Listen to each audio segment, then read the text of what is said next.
gagner 3 700 € net par mois et être incapable de se loger décemment. Non, ce n'est pas une blague. C'est la réalité absurde de la France d'aujourd'hui. Si même avec ce salaire vous ne pouvez pas toucher le bas du marché, qui le peut encore? C'est la question que tout le monde se pose tout bas, mais que personne n'ose résoudre tout haut. La France traverse une mutation silencieuse mais massive, le solo boom. Aujourd'hui, environ 12 millions de personnes vivent seules dans le pays. Et ce chiffre ne cesse de grimper, englobant célibataires et familles monoparentales. Pourtant, notre parc immobilier semble totalement déconnecté de cette réalité démographique. Nous construisons et gérons des logements comme si tout le monde vivait encore dans le modèle familial traditionnel du siècle dernier, laissant des millions de personnes sur le carreau. Cette crise du logement ne choisit plus ses victimes parmi les plus précaires. Elle frappe désormais de plein fouet ce que l'on considérait autrefois comme la classe moyenne supérieure aisée. Prenons des chiffres concrets pour comprendre l'ampleur du désastre.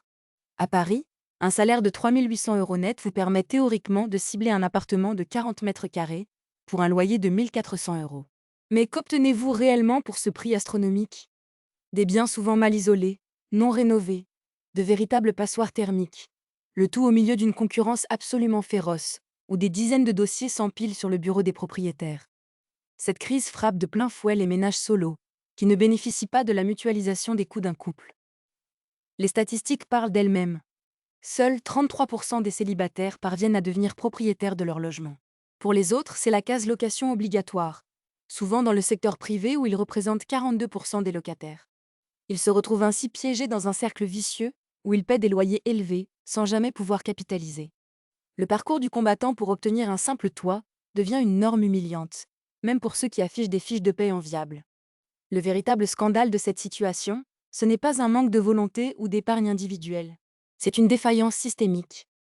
Le marché immobilier français continue de punir la vie en solo, comme s'il s'agissait d'une anomalie temporaire, alors qu'il s'agit d'une tendance sociétale, lourde et durable.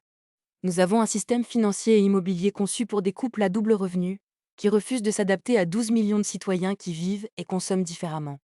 On demande à des individus seuls de fournir les mêmes garanties et de supporter les mêmes coûts fixes que des ménages à deux revenus, créant une inégalité structurelle profonde.